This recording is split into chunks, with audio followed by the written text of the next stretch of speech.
Recording in progress. This is the clerk with a courtesy announcement that the meeting is now live on the internet. Recording stopped.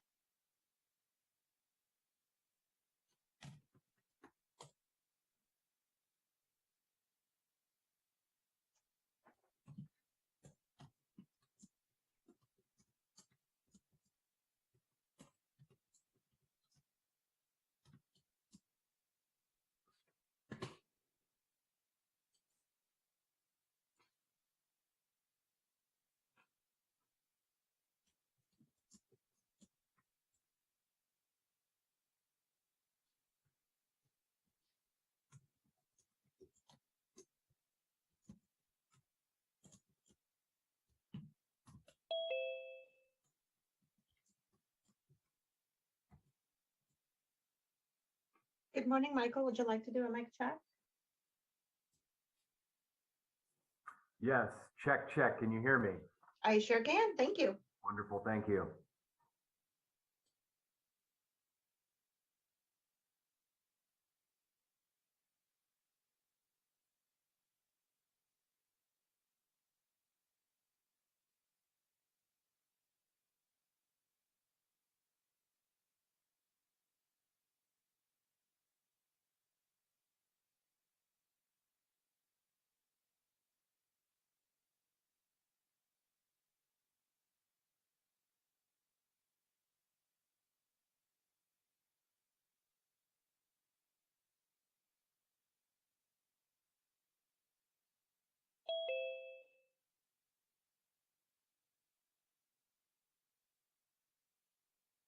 Good morning, Mike. Would you like to do a mic check? Morning, can you hear me? I sure can. Thank you.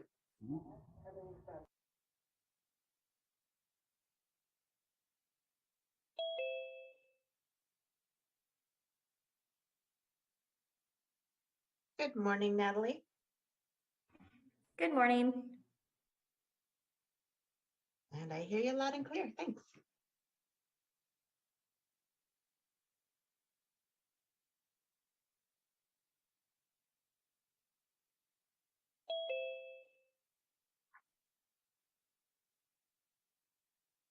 Good morning, Lisa.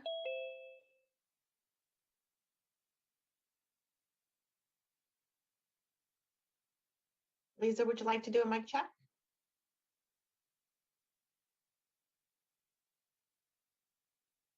Good morning, Jeremy. Good morning. Welcome, Supervisor Sinidian. You are on mute. Not any longer. Thank you, Rhonda. Or Peggy, or whoever. It was Nancy. It's totally fine. Sure, third time's a charm. Anything. Thank you. Good morning, Key.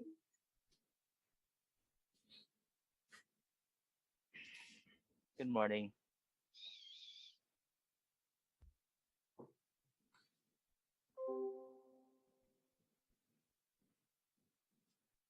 Good morning, Jack. I see that you are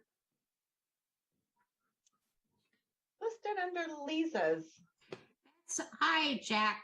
This is Peggy. I'm clerking today, and I see that you are under Lisa's invite. You are muted. If you are going to be, I'm gonna go, let me go off and come under me. So let me go off, okay? I'll be back. okay. Hi, Peggy. Good morning.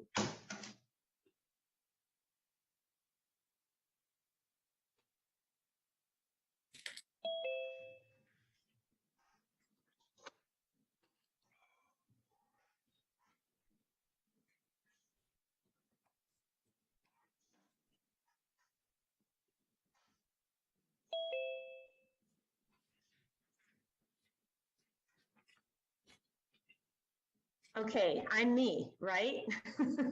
You are. Okay, James Stevens, are you on? He does not appear to be in the room yet. Okay, it's 10 o'clock. Let me go find him. I'll be right back. Right, and let's call this meeting to order. Recording in progress. Good morning, Vice Chairperson Simidian. Here. and Chairperson Wasserman. Here. Thank you, Peggy. We'll have now public comment, the opportunity for anyone to speak about anything not on today's agenda that is relevant to the Housing, Land Use, Environment, and Transportation Committee. I see one speaker, Peggy. Is that all you see as well? We have two hands now. Oh, there goes three. Would you like to do 2 minutes? Yes, please. Our first speaker is Teresa. I'm unmuting you. Please accept the unmute and you will have 2 minutes to speak. The timer will start when you begin speaking. Well, this is this is Teresa Price. This is my first time that I've attended a Hewlett meeting. I actually want to speak on something on the agenda, so perhaps I'm too early to be raising my hand. Is that the case? Yes, what number do you want to speak on, Teresa? I had it up just a moment ago. And of course, I lost it. Item number 10. Okay, we'll be handling that during consent, which is the item after this. Okay. So you can speak right now if you wish, or we'll pick you up on the next item. You cannot speak on both about the same subject. I'll wait until it's appropriate to speak. All right, see you in a few minutes. Thank you. Our next speaker is Margaret. Please accept the unmute to begin speaking. And your mic is open, Margaret. I would just like to request an update at the next Hewlett meeting on the status of the CAL FIRE exception appeal process.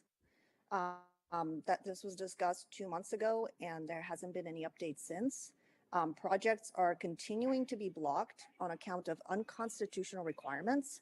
The county's policy of strategic delay in the hopes that the problem will just go away on its own is not working. These projects are being blocked in violation of federal law. So please provide a comprehensive plan on how landowners can move forward. Thank you. Next speaker is Rishi Jami. Please accept the unmute to begin speaking. Hi there. How's everyone doing? I'm a student and I'm doing an assignment on this meeting, and I have a quick question. I was wondering if I've been information on how many members typically are joining this meeting, and what's the number of people attending, and how many are appointed and how many are elected?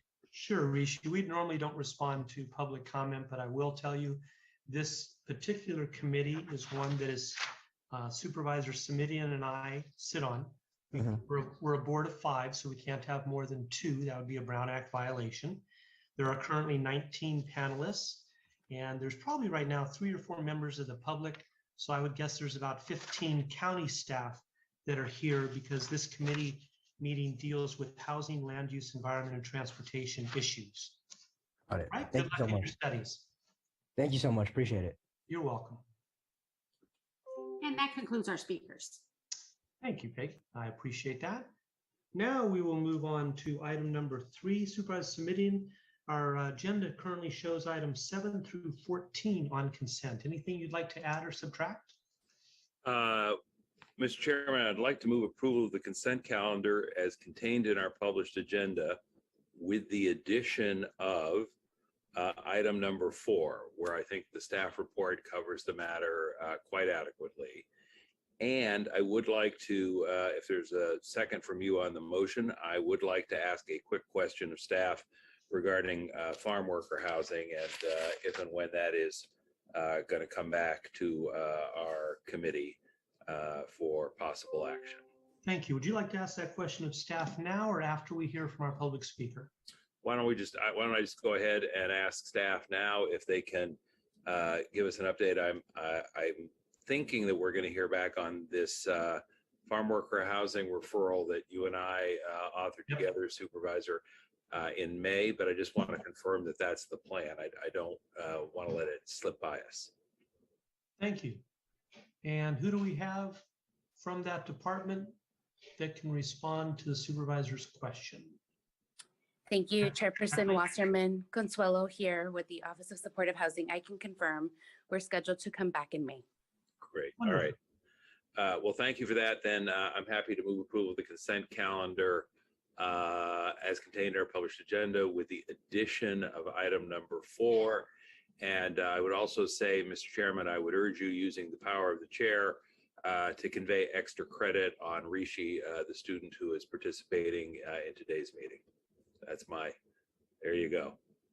It is done. And may I say, Supervisor Submitting, I hope no one is listening, that you're adding an item onto consent makes you my favorite supervisor in this meeting besides me. Okay. All right, good. So Peggy, we did have a speaker during public comment who wished to speak on item 10. And so for that listener, we are now approving items 7 through 14 along with item 4. So anybody out there who wishes to speak on item 4 and or 7 through 14, now is the time to raise your hand. I'm going to give her about 10 more seconds. There she is. Okay. Teresa's hand is up. Thank you. Teresa, I am unmuting you. And your mic is open. You will have 2 minutes to speak. Good morning. My name is Teresa Price. I'm speaking on the item related to code section C1-71. It's a item, part of the code that requires compliance agreements to correct violations. I think the report that was presented to Hewlett shows good numbers. The department's moving in the correct direction. However, it neglects to address the 2 different timeframes under which compliance agreements have been required. So from 2014 to 2020, as a general rule, the county was not requiring compliance agreements in order to issue permits. In 2020, there was a realization that the code actually did strictly require compliance agreements, and the department began requiring them for all permits being issued on properties with violations, and that created a large delay in processing. And while the change in the code last year did help improve the process, this report doesn't address how cumbersome and time-consuming and expensive it continues to be for people that are actively trying to correct their violations to get through the process. It's adding at least 6 months and several $1,000s for violators who are cooperating and trying to get through the process of just getting permits to fix their violations. So what I would request that Hewlett consider is asking for a report that addresses how long it's taking to get compliance agreements, how many they're actually processing, and how much money is being spent on compliance agreements that aren't necessary when you've got active cooperating property owners trying to fix their violations versus bad actors who are delaying and not trying to fix their violations. Thank you. Thank you. And Jacqueline, this is an item that is on consent. It's not public comment. Is there any comment that you wish to make? Thank you, Supervisor. None other than we are working with County Council on the compliance agreements.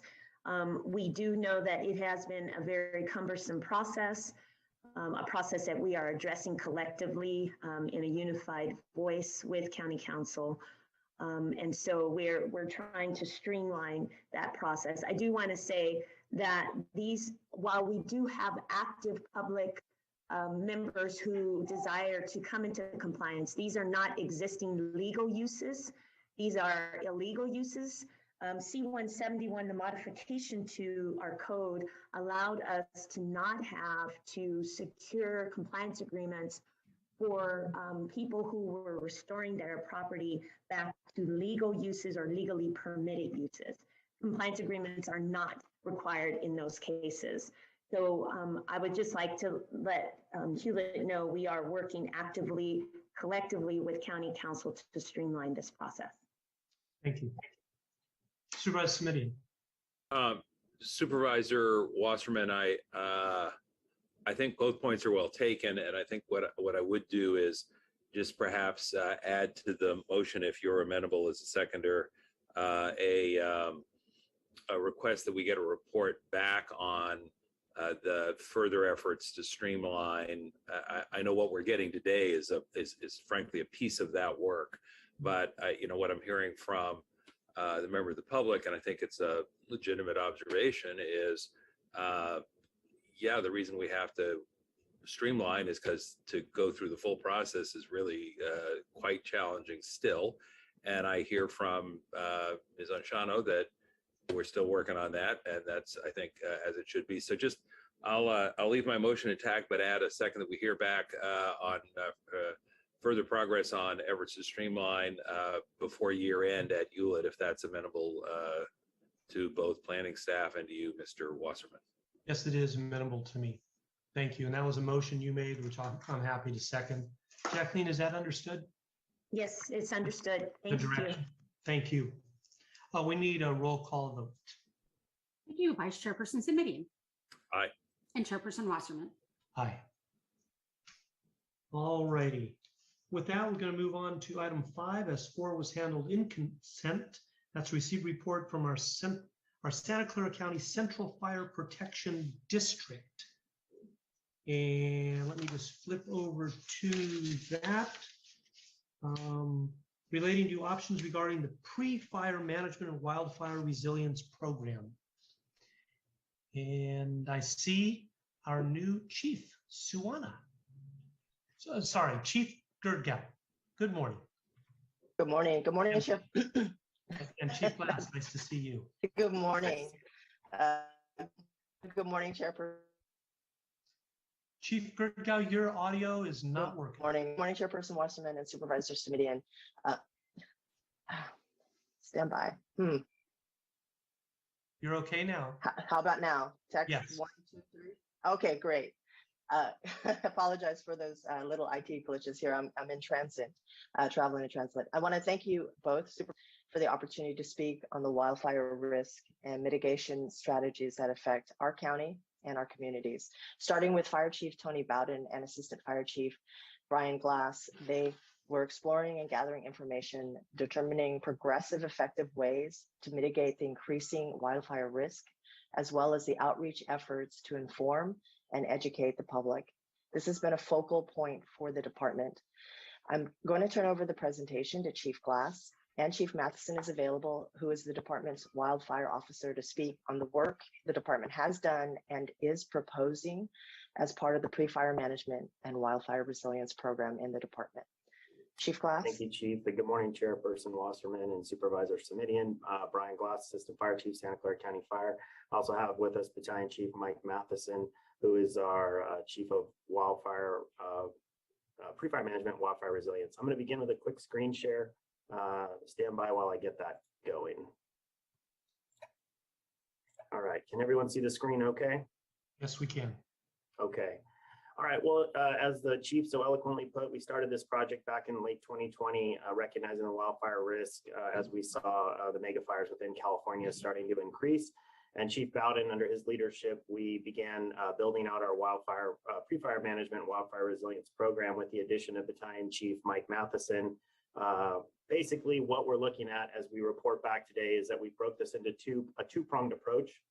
Basically, it's our community engagement mission under this division of the organization, where we're out doing defensible space inspections. This is at the engine company level with our fire marshal's division as well. So this is when the engines are out in the community, actually inspecting the different properties and figuring out where we need to do defensible space and increase our work.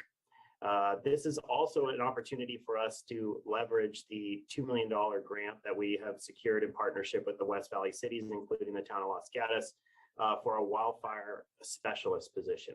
This is an opportunity for this person to be engaged in the community, traveling around, identifying those hotspot areas that the engine companies are picking up, and begin the education process. It also gives us an opportunity to leverage recognition of our FireWise communities throughout our served jurisdictions. We have several that have already completed this process. It also identifies our evacuation planning with our partners at the city, town, county, district, and state as we implement the new Zone Haven tool throughout our jurisdiction and eventually throughout the rest of the county. It also identifies the infrastructure protection that we need to do and hardening plans that need to be developed within these communities that are threatened by wildland-urban interface. Our wildfire community education is in full swing, but we continue to bolster this with our defensible space, Ready, Set, Go programs and hazard ignition zone. Again, this is all in collaboration with our regional partners, as well as those at the Fire Safe Council and the districts, towns, and cities that we serve. We're always exploring grant opportunities and our assistance there with state and federal partners. Again, the district has been working with the county's Office of Emergency Management in the process to secure a FEMA grant for some fuels mitigation processes. We have successfully made it to the sub-applicant stage, which is phase 2. and that's a $25 million grant request to do fuels mitigation projects off of the Highway 35 corridor. The second pronged approach is our community resilience mission. And this is exactly the operational arm of this program. This is where we see the most benefit from our fuels crew. This is where we take and create community wildfire resistance. These are our strategic and protective fuel breaks. And I want to just clarify that strategic fuel breaks are breaks that we put in place where we, with planners of our communities, identify where we will attempt to stop the spread of fire, as opposed to protective fuel breaks, which are areas where we may not be able to take a strategic attempt to stop the fire spread, but we want to put a break in place in order to harden and make safe those critical infrastructures, those communities. And so this is just a differentiation between the breaks. We hear a lot of terms around shaded fuel break and fuel break, but we really want to break it into a defensive and offensive mode. And this is kind of the operational tie-in for fuel breaks and wildfire pre-management mitigation. In the photo, you can kind of see this was a 2-track road where we came in, and you can see got piles on the right where brush was thinned. They're set up there to be burned in piles or to be chipped and then rebroadcast onto the landscape. But this gives us a great opportunity for us to either utilize aircraft or ground resources to stop, hold the fire in this location. We also have the ability to use strategic firing to hold the fire at this road. So this here would be a strategic break. Our evacuation route hardening, just envision this being a paved road where we come in and we clean up and making sure and making safe that that fuel is not encroaching on the evacuation route. Infrastructure hardening, these are around our telecommunication sites, assuring that our P25 radio network, cellular communications, and water supply infrastructure is protected. Again, these are in partnership with the landowners and our other departments within the county that may have a stake in this. On the screen in front of you is an example of what the fuel crew would look like. The individuals all wearing the orange safety gear. That's a 6-member crew. Some of the folks in the background are train the trainers or supervision components of that. But this is a workforce to support our current and future funded fuel break projects within the Central Fire Protection District. It'll also supplement response and recovery to our wildfire efforts throughout Central Fire. Eventually, our hope is to grow the program. At this point, it's in pilot stage. To be able to support other agencies through mutual aid if certified as a fire crew. And there is a distinct difference between a fuels management crew and a fire crew. Our hope and goal to grow the program from its infancy as a fuels crew, where we're doing non-fire line work and reducing fuel, and then moving it to a fire line qualified crew where we'll be able to deploy that to actual wildfires to begin doing work. But again, there's a significant amount of training and education that goes into that to make sure that we're keeping these members safe, as well as protecting the public. So again, the pilot program will feature 6 crew members on an extra help basis initially. They will be hired in a seasonal basis. That way we can use them as the fire season changes and ebbs and flows. Again, with the opportunity to come back to the board to ask for this as full-time budgeted positions if we have success in this pilot program. It's scalable, it's adaptable, and it can meet the need of not only the Central Fire District, but the communities that we serve. Again, there are many opportunities here to grow this in partnership with other agencies. Just want to talk briefly about the chipper. This is the picture of the chipper that the district recently secured. This is able to chip up to 12-inch diameter flammable material and rebroadcast it back into the landscape. It increases our capacity of community chipping programs. The Central Fire District has been a longtime supporter of the Santa Clara County Fire Safe Council and their community chipping program. We've hosted several of their events at our Redwood fire stations and throughout the served jurisdictions. Their program is countywide, and we've been significant donations and contributions to that program. We feel that if the crew is stood up and the chippers made available, we can increase that capacity, chipping more fuel and making more days and more times available for the community to have that material chipped up. Here's a brief a picture of the new unit in service, again, up to 12 inches in diameter. And here we are, again, creating an access, thinning the fuel. You'll notice the forest is all cleaned up. We don't have the ladder fuel that transmits fire from the forest floor up through the trees and into the canopy. So again, these are ways to mitigate. We're modifying the fuel, which makes it less receptive to fire and limits its spread and growth. And here we are rebroadcasting that material back into the forest floor to make healthy forests and watershed. But with that, I'd like to thank you all for your support. The team is available to answer any questions that you may have, and I'll turn it back over to the chair. Thank you so much. Thank you very much. Peggy, I don't see any speakers on this item. I'm going to turn to Supervisor Simidian for any comments or questions he may have. Thank you, Mr. Chairman. Let me first say, in the context of my own office's work with the department, thank you to all three of the chiefs for their help and their cooperation in terms of pulling together the referral that our board acted on Tuesday, and that will be part of the proposal that comes back. Everybody was just great to work with, very helpful, very collaborative, and much appreciated.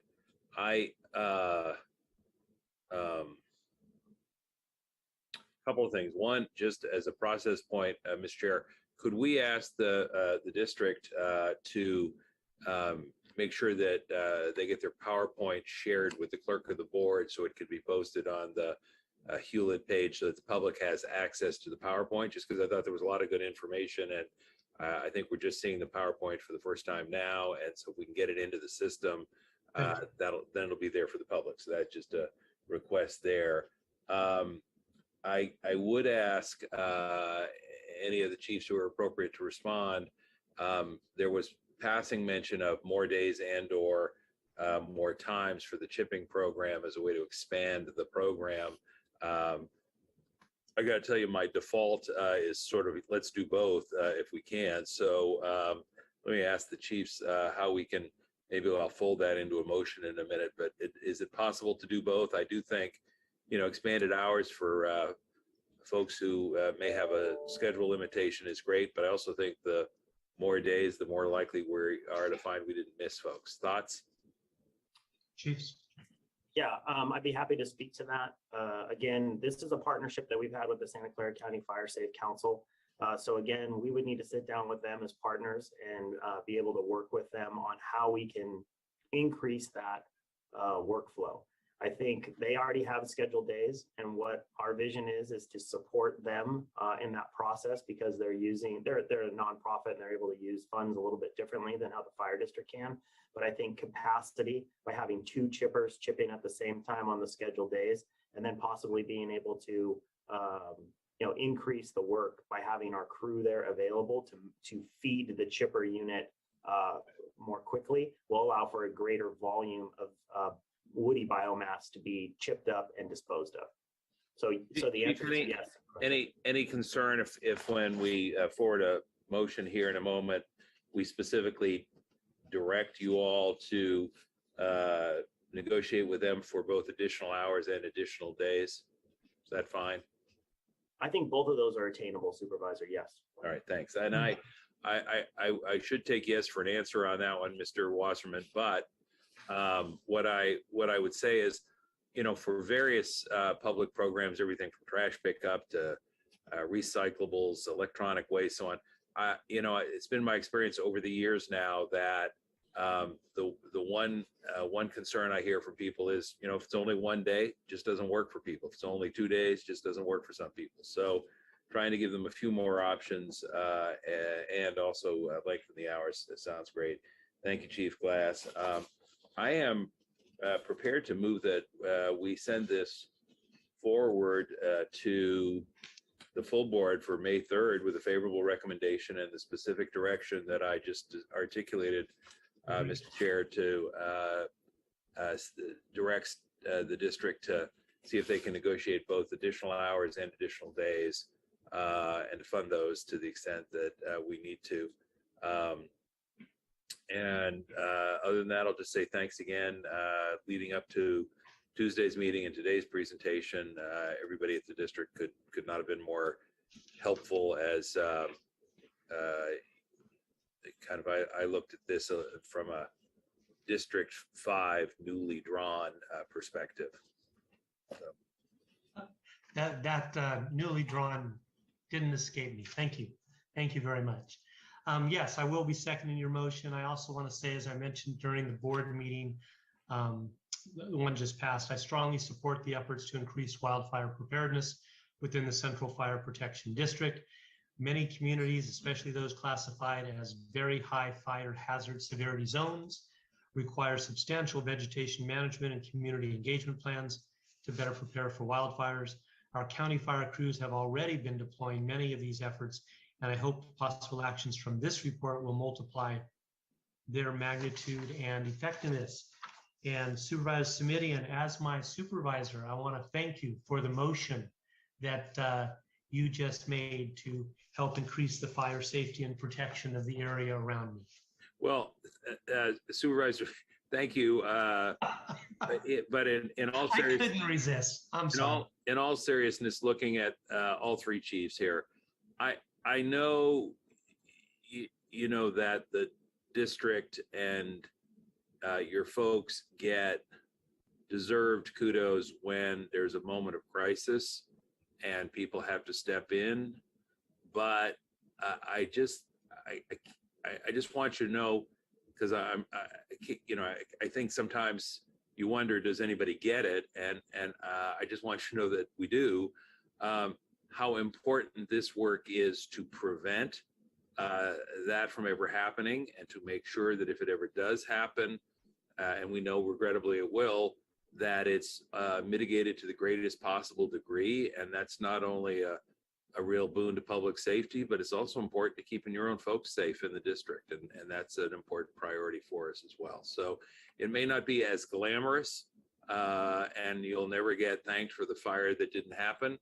But I want to underscore, as one member of a 5-member board, how much I appreciate that kind of work, even though it's not as visible and perhaps doesn't get the attention that it really does deserve. Thank you. Thank you. And before we call for the vote, Chief Matheson, did you wish to add anything? I think Chief Glass covered it all. Thank you for your support. Okay, wonderful. Thank you all very much. Roll call vote, please. Peggy. Chairperson Simidian. Aye. And Chairperson Wasserman. Yes. Thank you very much. We now move on to item number 6. And for the record, we had no public speakers on that prior item. Item number 6 has to do with the Cottle and Lester Historic Ranch Site Plan. And I know we're talking with Don Rocha. And Don, oh, by the way, Don, just on CNBC yesterday, they announced pickleball as the fastest growing sport in America. All right. Thank you. And I want to thank you, Don. I want to thank you. Yeah. Okay, go ahead. All right, thank you. And good morning, Chairperson Wasserman and Vice Chair Simidian. The department's excited to present the Cottle and Lester Historic Ranch Site Plan.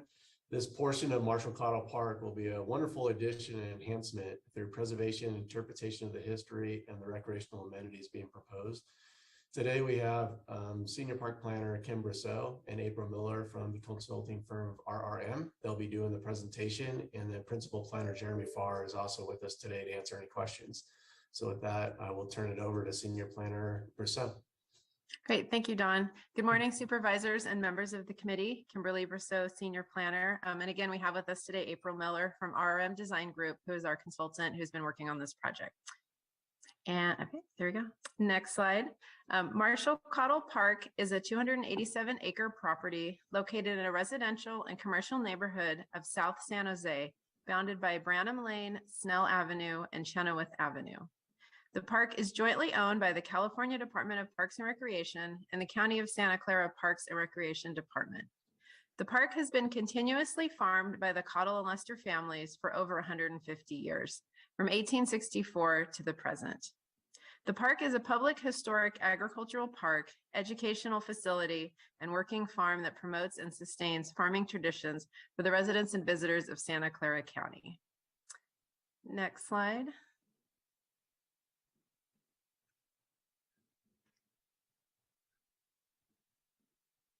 Are you seeing it, Kim?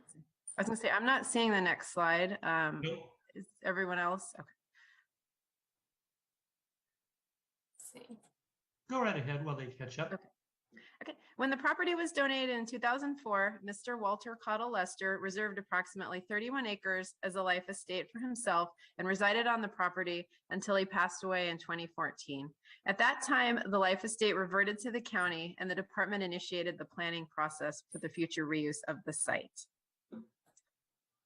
And the project consists of a site plan document, a historic structures report, historic resource evaluation, and interpretation plan for the life estate area at Marshall Cottle Park.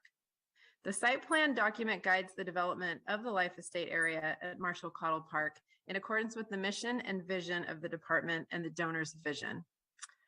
April, is yours not advancing? I can do a screen share for mine. Please do. It does appear to be advancing on my side. I'm not sure. I'll stop screen sharing so you can. Okay. Give me 1 second here while I load it. Thank you.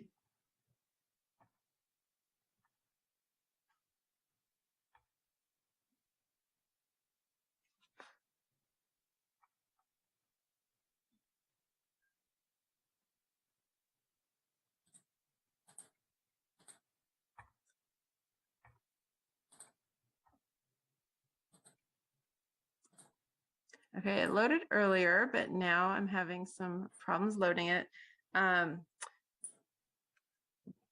Jeremy Farr is also one of the people who has access to the PowerPoint. I'm not sure, Jeremy, if you're able to load it, and I can continue with the presentation. There we go. Oh, is it showing? Okay. And now my computer is, okay. I can't see anything on the screen, but I'm going to keep speaking. So it should be the project background slide, and then the goals of the project are to engage the public, design for security and safety, and comply with the donor's vision. And then throughout our planning process, we created our project process slide. This slide illustrates the planning process for the project. The major phases of the project are shown in light blue, while supporting documents prepared are shown in orange. Public input was obtained at various phases in the planning process, as shown in purple, blue, and violet. Next slide, please. Public outreach was obtained through stakeholder meetings, 2 public meetings, attendance at the Fall Festival event at the park, and presentations to the Parks and Recreation Commission in 2019, 2020, and 2021. During the planning process, the name Cottle and Lester Historic Ranch was chosen for the parcel that was Mr. Lester's life estate. Next slide, please. The new name will refer to the proposed improvement area of the life estate parcel, which includes the historic main residence, the barns, outbuildings, and their surroundings. Any reservable areas not associated with the historic structure will reference historical family members, including a reservable group area named the Henry Lester Group Area. And I will now turn it over to April Miller, who will present the Cottle and Lester Historic Site Plan. Thank you. Thanks, Kim. I'm not sure that we're seeing the screen. Yeah, I am seeing it. You are? Okay, great. Okay, next slide then. The vision for the site plan is that it provides visitors an opportunity to flow through time at the Cottle and Lester Historic Ranch. To achieve this vision, the site plan proposes preservation and reuse of the historic structures, interpretive displays presenting items from the collections and historic features of the site, public gathering and use areas, and amenities that support operations, maintenance, and improve security.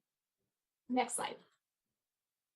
One of the objectives of the site plan is to preserve the integrity of the historic structures to the greatest extent possible, while also meeting the goal of providing the public access to the site for educational and recreational uses. Several of the historic structures are planned for reuse for public access and interpretation. This includes the Japanese house, Cottle house, stock barn, green barn, pole barn, and tractor sheds 1, 2, and 3, and the north garage.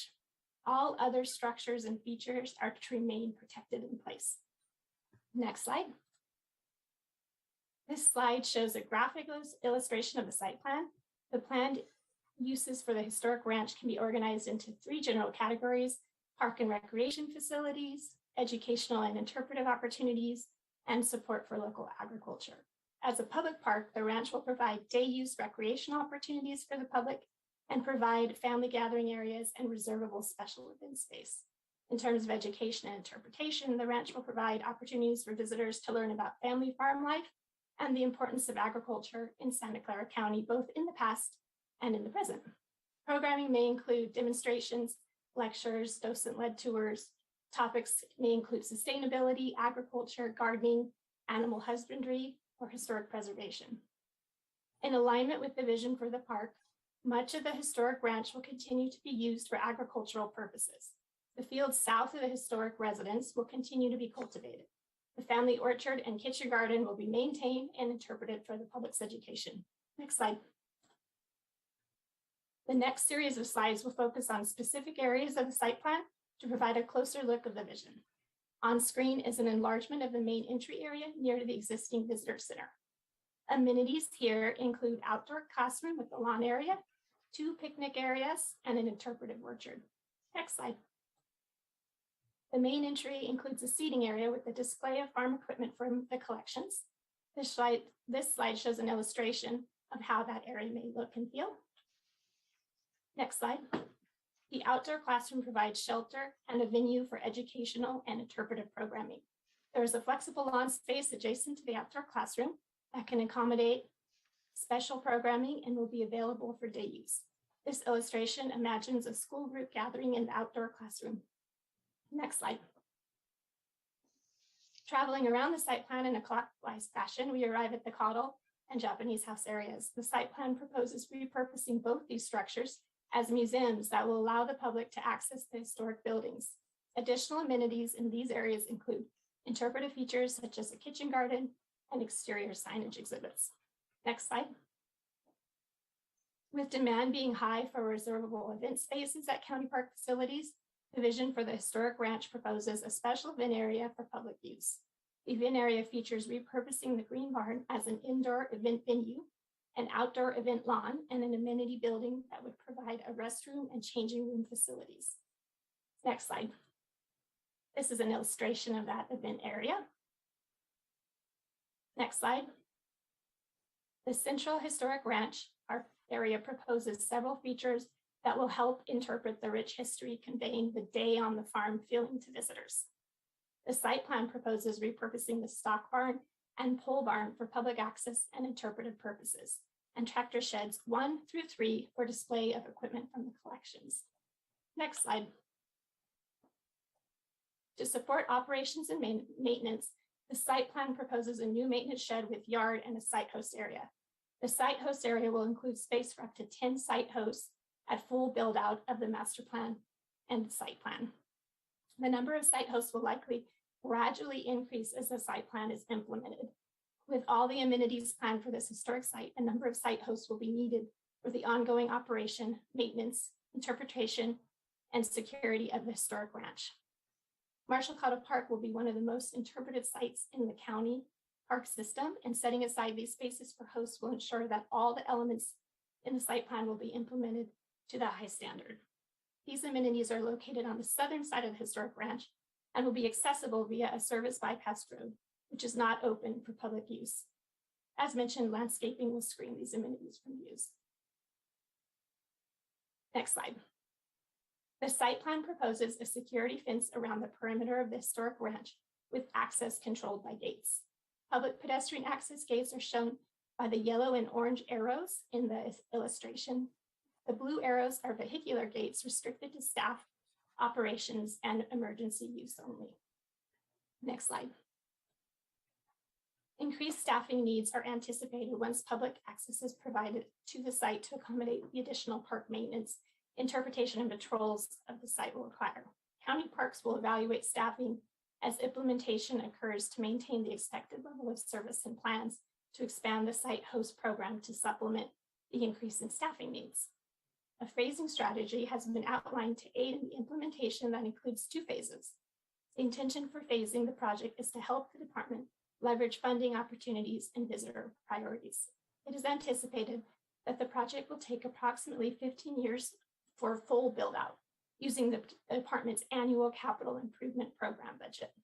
The budget must address maintenance, repair, replacement, and improvements for all 28 county parks, so the department will need to prioritize The 15-year timeframe for phasing is due to limited funding. However, there may be future opportunities to apply for and receive grant funding. And if grant funding is received, if elements of the plan could be implemented sooner. Also, the complexity of working with so many historic structures on the site and their listing in the county's historic resource inventory will have an impact on costs and timing. With so much public interest in the site, the approach to phasing was to prioritize opening some public access to the site as quickly as feasible and assigning those features that require more time or funding to phase 2. Next slide. Phase 2 will be the more extensive improvement phase and will construct the full vision of the site. This phase will include the improvements for the historic structures that will be repurposed for use, such as the Cottle House and Green Barn. Other phase 2 improvements include constructing reservable group areas, gathering areas, and operations and maintenance improvements. Construction of the reservable features will help generate additional interest in the project and funding. The construction cost budget for phase 2 has been estimated to be $14.9 to $18.5 million. The total budget for both phases is estimated to be between 18.6 and 22.5 million. I will now turn it back over to Kim to discuss CEQA. Thank you. The department completed an initial study, mitigated negative declaration, and mitigation monitoring and reporting plan in compliance with CEQA. After analysis of the project, the Parks Department determined that the project could be fully mitigated to a less than significant level. During the public review, one comment letter was received from the Audubon Society Bat Conservation International regarding the protection of active bird nest and bat roost. This has already been addressed in the ISMND and the MMRP. Next slide, please.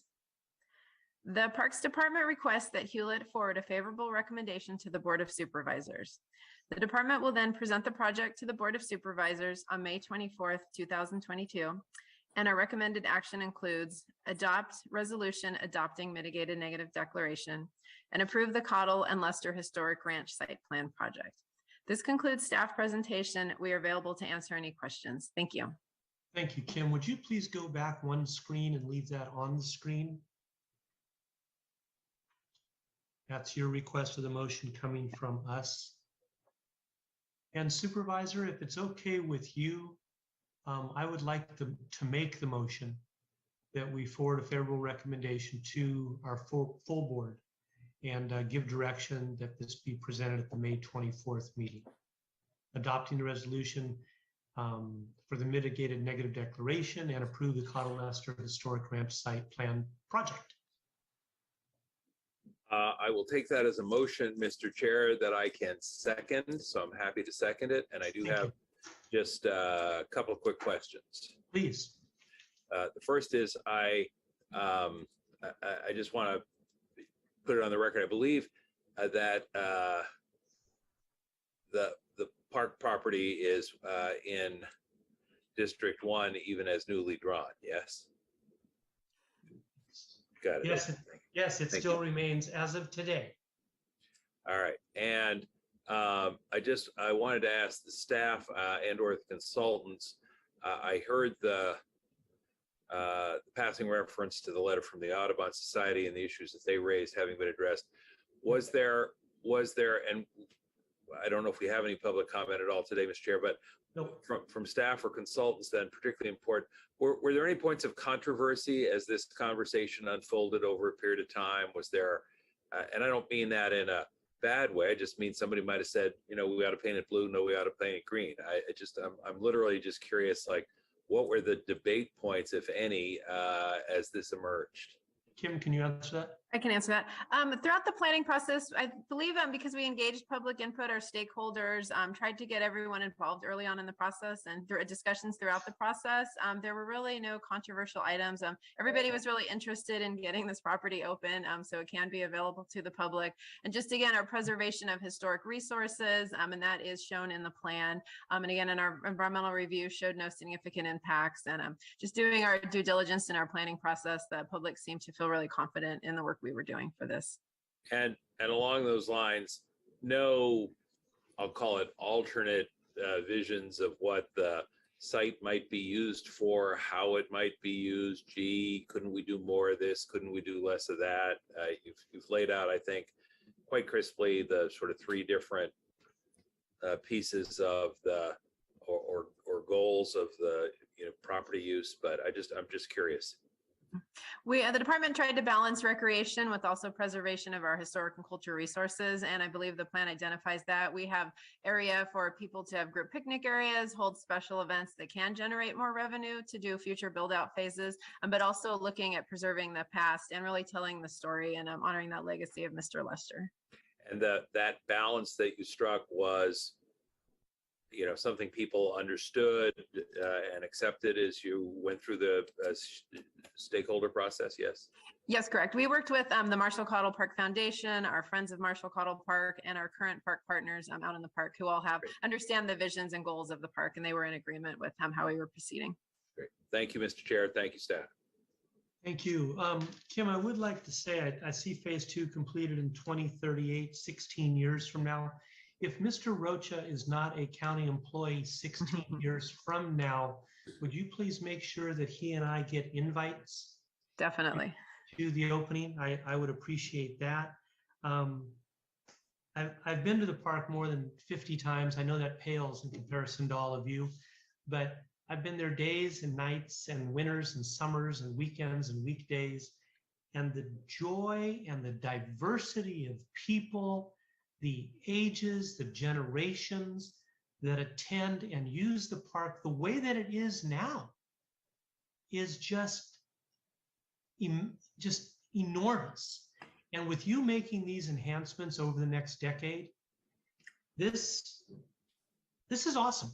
What you're doing is absolutely awesome. Thank you all for what you're doing. The community already treasures the property, and they're going to like it more so because it's going to be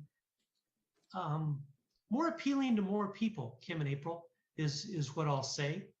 The direction you're going not only honors his memory, but also doesn't increase the access, increases the opportunities. It increases the appeal of the park.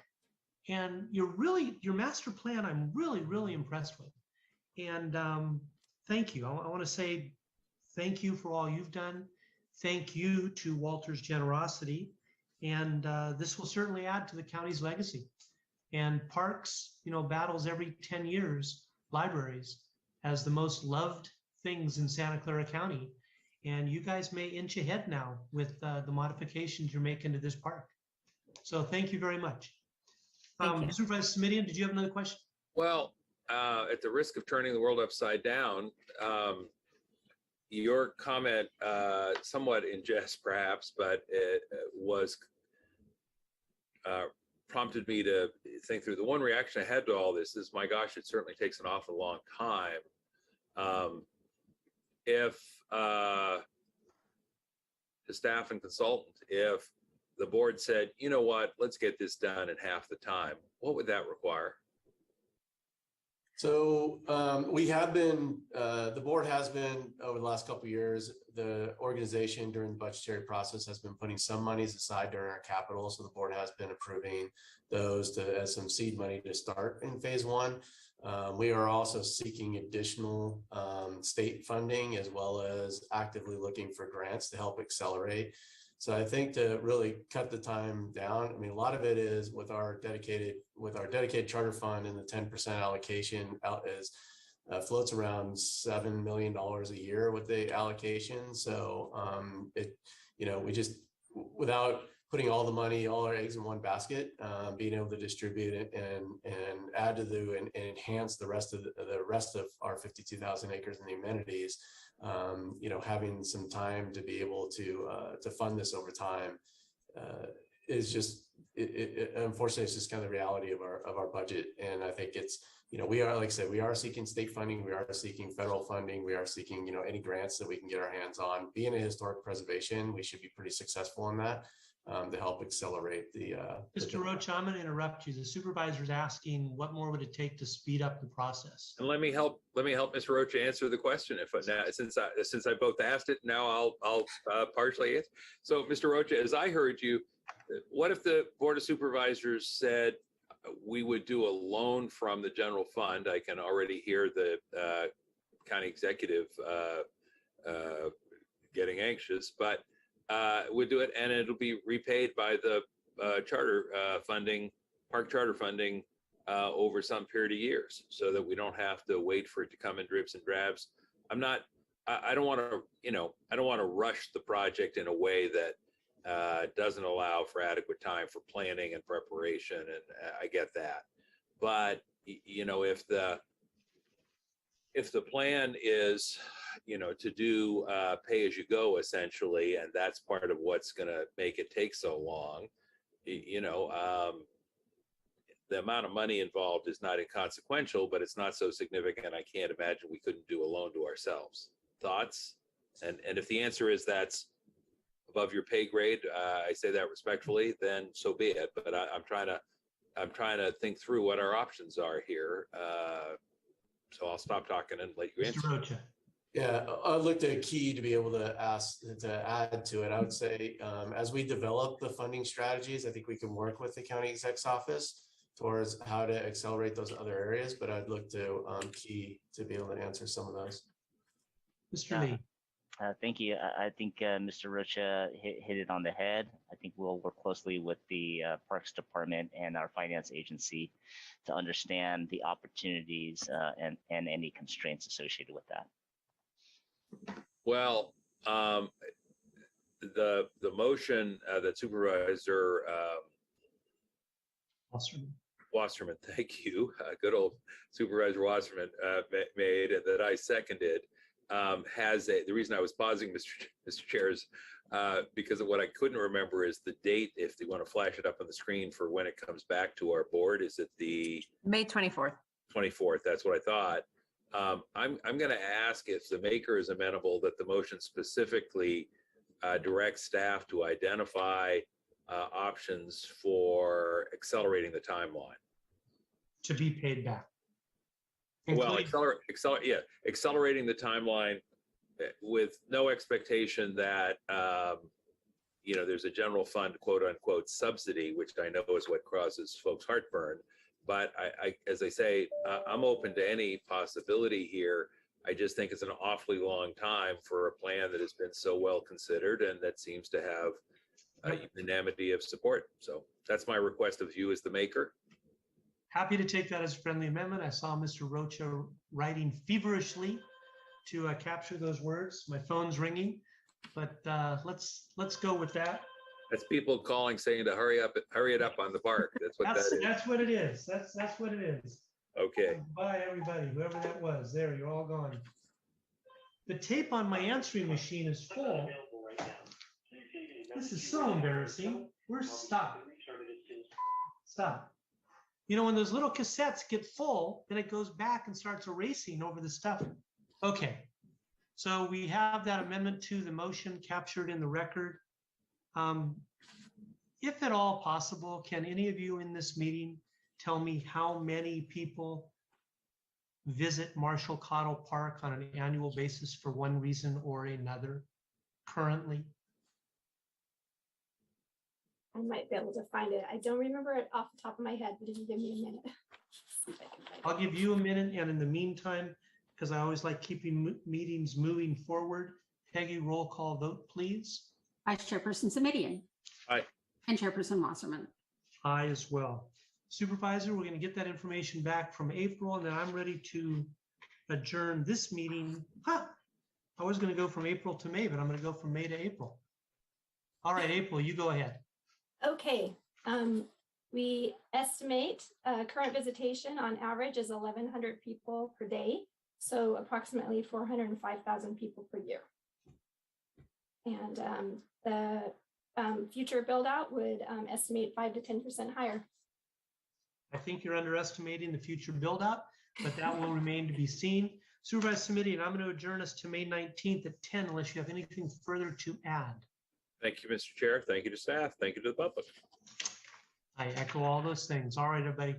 Have a good remainder of your day. Thank you for all you're doing. And the two supervisors here certainly look forward to making this happen sooner than later. Take care. Bye-bye. Thank you. Thank you. Recording stopped.